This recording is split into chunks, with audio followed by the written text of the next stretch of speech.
You're quite in time for this show that takes you around the world without a visa, literally speaking. And we are already in the 7th edition of this revamped show. Today we will take you to Rwanda, Senegal, and Kenya. How about a glimpse into what we've lined up for you? Next on Daring Abroad. Good morning and welcome to Kigali in the morning. Thank you so much for waking up with us. Meet Jackie Lumbasi, Kenyan broadcaster who wakes up Kigali every morning.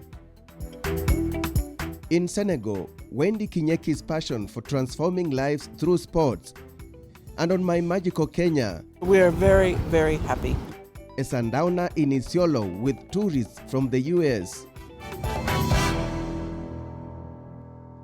Let's begin this journey in Kigali, Rwanda, where there is a Kenyan radio presenter with a very interesting story. Her name is Jackie Lumbasi. She was brought up in a humble background in Kitale, Kenya. Little did she know that she would become an influential personality abroad. Now, this story by Jeremiah Eregai is brought to you in partnership with Safaricom. Good morning and welcome to Kigali in the morning. Thank you so much for waking up with us. It's 7:30 a.m. Kigali time. Jackie Lumbasi is behind the microphone. So earlier on I told you that the devil really tried me this morning. Rocking the airwaves through her show, Kigali in the Morning. A show whose mission is to wake up Kigali dwellers. And that is how I ended up coming to work, not on an empty stomach. Yep. Lumbasi, who was born in Kitale in Kenya, is very much known for her deep, strong and husky voice. The gifted Kenyan broadcaster has been rocking the Rwandan airwaves since 2018 when she moved here from Uganda to work with Royal FM, which has a coverage of about 75% in Rwanda. We've got a few English shows on radio, but I would proudly say that mine is the biggest. I have a co-host called Chris Vick. We host it on Monday to Friday, 6 up to 10 a.m. with our biggest target being a lot of the expat community that resides here. But also, since English was taken on as a language. Lumbasi had worked at Capital FM in Kampala for 5 years. She thought coming to Kigali was going to be a fresh start, but to her surprise, the Rwandan audience welcomed her with outpouring love. I sort of tend to attract guys who are looking for that person who does not know them well and they want to pour their heart out. So besides just being on radio and laughing and talking to them, some of them have looked for me. And this has happened for many, many years. They've looked for me when they have challenges in their relationships, when a parent is struggling with a child or vice versa, when a husband is fighting with the wife and they're not understanding them. The wife is almost leaving and she's just looking for one more person to confirm if that's what she should do. So I found myself in that space where besides me being listened to, I also provide the listening ear. Welcome on board. The hashtag is Kigali in the Morning. Royal FM is owned by Kenyan businessman Dr. Simon Gisharu, who also owns the famous Mount Kenya University that is headquartered in Kenya but has branches in East Africa, including Rwanda. The station has the biggest English breakfast show in Rwanda. Over the years, we've seen people appreciate the product that we have. And as a result, we've introduced even more English programs. And we're currently working on some that are not yet on air. The problem is not that the gas got finished, but surely, what time of the month? It's not just the husky golden voice that makes Lumbasi stand out at Royal FM. She doubles up as the station manager. I sort of oversee the day-to-day running of the station. Besides working with the people here and managing this place, I also go to the outside and interact with the clients. And as we continue with our conversation, I learned that Lumbasi's journey has not been an easy one. She was brought up in a humble family and struggled through her education after her father lost his job with the Kenya Power and Lighting Company.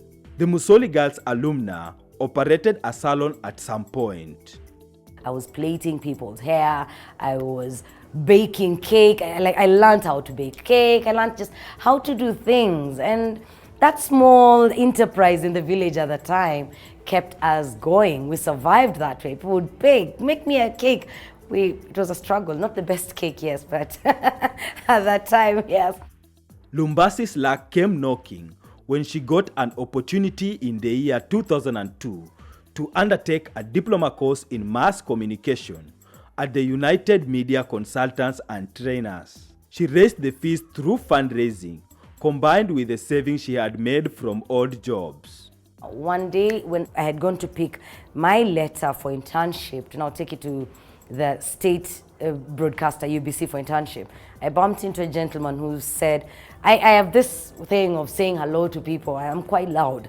So I walk into a place, I say hi to this guy, and he instantly gets struck, thinks, you, look at your personality, la la la la, have you ever thought of working on radio? I said, yes, in fact, I studied here. And he said, oh, wonderful, I know a radio station that is looking for a news anchor. Is that something you would be interested in? I said, yes. The station that was searching for the talent is Power FM, which without much hesitation picked Lumbasi, and that is where she got the wings to fly into broadcasting. The breakfast show was the biggest breakfast show until today. It's produced some of the biggest people I've worked with. Alan Kasuja, who's now at the BBC, worked with Marcus. I worked with with different sets of people. For 10 years, men would come in and go. Gaetano, Alan, Marcus, Olanya, Ramesh, they were all my colleagues in Kampala. They all came in, went. I remained there for 10 years. Lumbasi, who also holds a bachelor's degree in journalism from Namasagali University in Uganda, got her current job at Royal FM through a referral. I'm the kind of person that goes into a place and pitches camp. I don't move. I get there and stay. One impressive thing Lumbasi says she has learned from the people of Rwanda is that they are patriotic. The experience I had in Uganda and what I've seen in Kenya is that we're very quick to demonize our leaders, very quick to paint our nations in bad light. So I remember yesterday I was saying on air that it's not like Rwanda is heaven. No, it's not a perfect place. It's a country that also has its flaws. But, you know, if you've read the book, The Secret, it's what you have is what you attract. So the people here have this love for their nation that they will fight for the nation. For me, that is the greatest lesson that I have learned. Because a lot of young people will showcase the bad side, thinking they are harming the government all the time.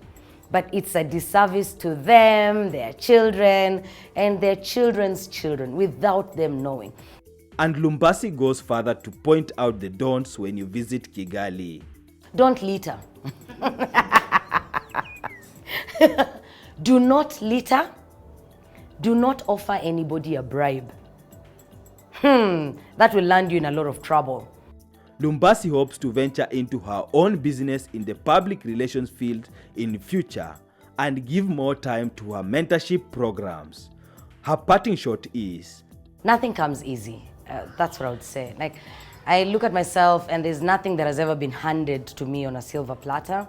And one thing I would love just the young people to know is that they've got to put themselves out there, make themselves worthy, because somebody will see them. An opportunity will, find them, or they will find it. But they've got to work hard. Jackie took a leap of faith and chose Rwanda as a land of opportunities.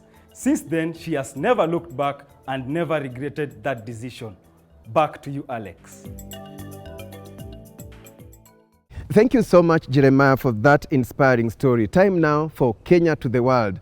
And today we focus on the Kenyan fabric that is making it to the global market. Michael Tsimanji has more.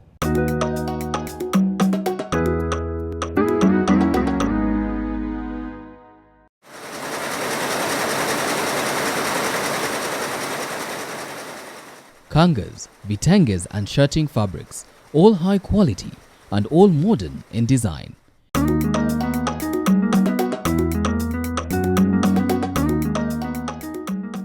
From cotton to yarn, then to fabric and finally ready to wear clothing. This is what is referred to as a fully integrated textile mill. For a good number of these items, the next stop will either be the United States or Europe. And the best part is that this factory is located right here in the 254 in county number 27, Uasin Gishu. And yes, this is indeed Rivertex East Africa Limited, a one-stop shop for all your fashion needs. If you don't believe me, just ask the president. First of all, it looks very wonderful on TV. As we wear our shirts, people always saying, can I wear like the one head of state is wearing? Professor Thomas Kipkurgat is the Managing Director and Chief Executive Officer here at Rivertex. We started this factory with a very small operations because of the obsolete machines we had until 2017 when the government started giving us more money for modernization. In 2019, we opened the factory with a much bigger capacity. Our capacity then was only 3,000 meters per day. Now the current Rivertex, we can do 40,000 meters per day, which can never be imagined. And there's no other factory in this country which can do that capacity, even in East Africa. Speaking of capacity, Rivertex has a workforce of over 1,000 men and women, all charged with the mandate of making sure production is constantly ongoing. And I can definitely understand why. According to Professor Kipkurgat, the demand for these quality products is quite high abroad. Our Kenyans abroad, they have been able to buy our products. We have so many other products that we send to our clients who are outside the country. Some have even increased their market share by buying products in bulk and selling them out there. So indirectly, we have managed to go through using our Kenyans abroad.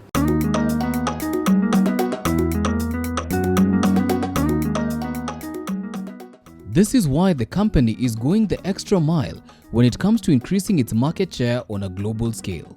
Right now, we have opened up the window of the AGO market. And we're also working with Kenya Fashion Council and Kenya Export Promotional Council to be able to take us forward now to send our products abroad.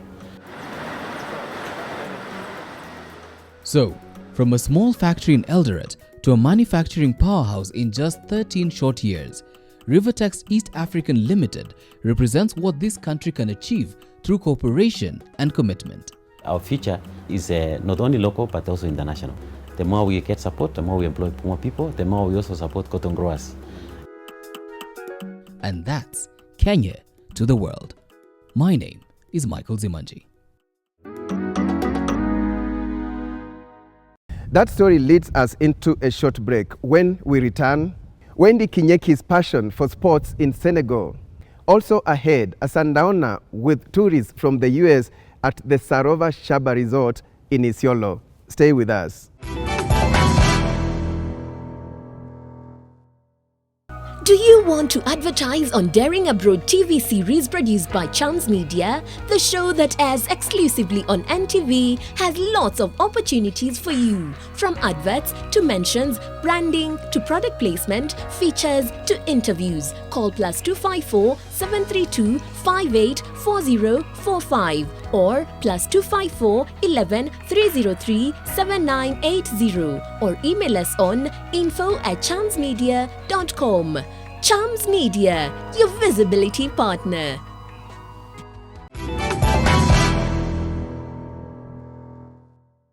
Welcome back. Now, our second guest on Daring Abroad today is Wendy Kinyeki in Senegal. She has passion for transforming lives through sports.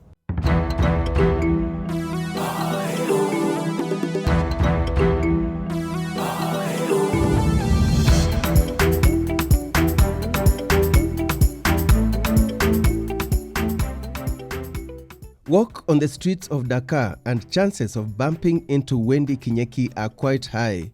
For the past 11 years, this has been her home away from home. We sought to find out how she ended up here. I worked in advertising and the sports industry. I ran a project called Football Dreams. It was a humanitarian project. It scouted some of the best talents in Africa, and then later it went on to Latin America and Asia. So it scouted the best of the best, the creme de la creme of kids who would otherwise not have had the opportunity to go to fancy football schools. That's actually the project that brought me here. I ran the regional office as the operations and logistics manager for 4 years. And it was from that I came to run the office in Senegal for the global program that included 15 African countries and 2 Latin American countries, 2 Asian countries. And that is how in 2009 I found myself in a little village called Sali, running an academy. I didn't know much about the country. You know, when you think West Africa, you think Nigeria, you think Ghana. I was hesitant at first, and I'd been told a lot of good things, how safe it was, and I was like, yeah, there's no place like that on earth. Nowhere that those things can even be. So I was like, I always wanted to travel, so why not? Give it a try, you know, if it works, it works. If it doesn't, it doesn't. So I land in Dakar, take my luggage, I get out, and I'm mobbed by people selling SIM cards, credit. And I'm from Kenya, so the first thing is I'm like, are you guys trying to thug me? Are you trying to take my luggage? Like, no sense of personal space. In time, Kinyeki got accustomed to Senegalese way of life, and in a couple of weeks, she was back to doing what she loves most. What amazed me most was I'd see a kid about this big, 3.5, 4 years. The ball is bigger than their legs. But what are they doing? Running around with their ball, not a little ball, like an actual football, the normal size of football, struggling to kick it and heading it to the goal. And for me, that's the fundamentals. It's a seed that you've planted. And that amazed me because I was like, we do not have such structures and systems in Africa. We have successful football players in Africa, basketball players, but most of them started in the teenage years, got discovered, or went to university in the US and then proceeded to whatever. It is for this reason that Kinyeki believes that there is a lot more that can be done to harness the numerous potential that is being wasted in the continent. If we set up these structures in each of our African countries, if a project like this discovered that level of talent, imagine if we set up structures on this continent to raise our own talent, we'd become a powerhouse. Currently, Kinyeki is an executive assistant at the International School of Dakar, where she's living her dream of shaping young minds to think big. And thanks to her numerous excursions abroad, she's now better placed to do exactly that. Traveling opens up your mind to these things, because I'm not sure I would have thought of training a 3.5-year-old kid with a ball. So the traveling challenges your stereotypes. It challenges what you think you know. The psychology graduate from USIU further believes that Senegal is the ideal place for her to exercise this knowledge, at least for now. What I've learned, what I've seen in my time here is how consultative their government here has been, and how willing the people are to come together to make decisions, regardless of religious differences, ethnic differences. They can talk through everything. Yes, the daughter of Mombasa is definitely not surviving, but rather thriving here in Dakar. But is there any possibility of her homeland also benefiting from her brain gain? Never say never is my motto. My opportunities so far have brought me here, have taken me other places. Would I like to come back home? Yeah, someday. And as we wind up, these are Kinyeki's final words of wisdom. If you get a good opportunity, take it. It'll open your mind and change your life. But that doesn't mean stop living or stop making an effort where you are because you're waiting for this time when you'll get an opportunity to go somewhere else. You make do with what you have wherever you are, whether you are in Kenya or somewhere else. The expectation that if you leave your country and go somewhere else, you automatically have an easier time is a trap.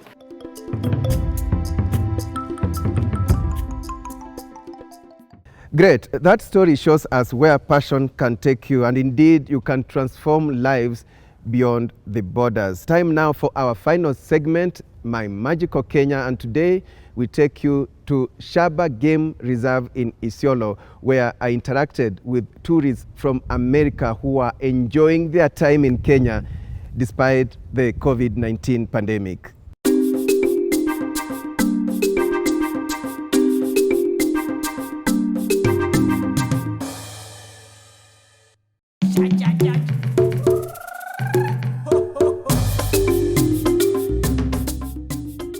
Shaba National Reserve a protected area in Isiolo County in northern Kenya, is a popular destination for tourists.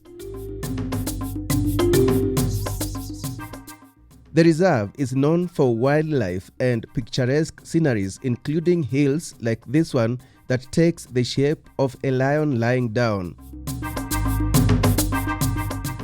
Despite the COVID-19 pandemic, the reserve, which is managed by the Isiolo County government, is seeing a rise in visitors, both local and international, bringing hope to a sector that had taken a beating due to the pandemic. Shaba is Hollywood of Africa because many international films were shooting here.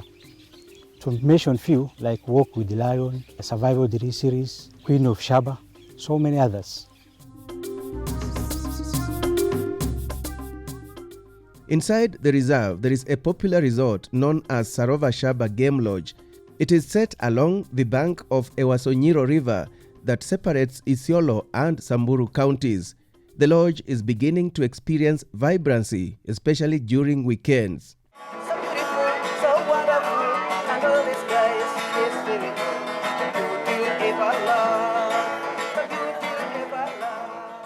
The measures for COVID-19 have been taken very seriously so that our staff and stakeholders, which are guests, are taken care of. We have invented seriously on COVID-19 measures as required by the WHO and MOH. One of the key attractions here are sundowners occasionally organized for guests.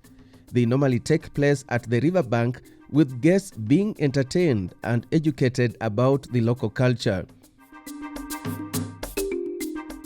During one of the sundowners, I got time off to interact with a group of tourists brought from the US by Liberty Africa Safaris. We decided to come to Kenya because a safari has always been on our list. But at this time, we decided this was the perfect time to come. We need to get out, we need to move about, we need to see the people, we need to get back in life and enjoy. So we're here. And every day has been an absolute delight. Despite COVID-19 pandemic? Despite it. Kenya has done more in our short days here, what we have seen. They have done more to make sure that things are safe, and it shows, everywhere we've gone. So we are not one bit afraid to travel here, and I would highly recommend it to anyone in the world. How many are you? In our group? Yes, or this group? In our group, I believe there's 18. 18? Yes. From America? Yes. At the time of election? Exactly. US election. So we all left. In the middle of US election. It was a perfect time to leave. Why? Because politics in the United States right now are so divisive, and it wears on your heart. It's not a good time. This coming at a time Kenya is boasting of bagging several awards in the just concluded 2020 World Travel Awards, with Kenya Tourism Board being named Africa's leading tourism board.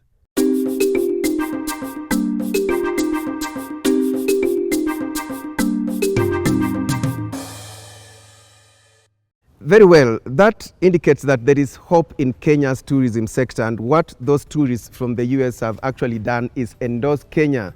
We are glad you found time to be with us on this show that literally brings the world right into your living room. Until we meet again next week, same time, same channel, on behalf of Chams Media crew, thank you so much for watching.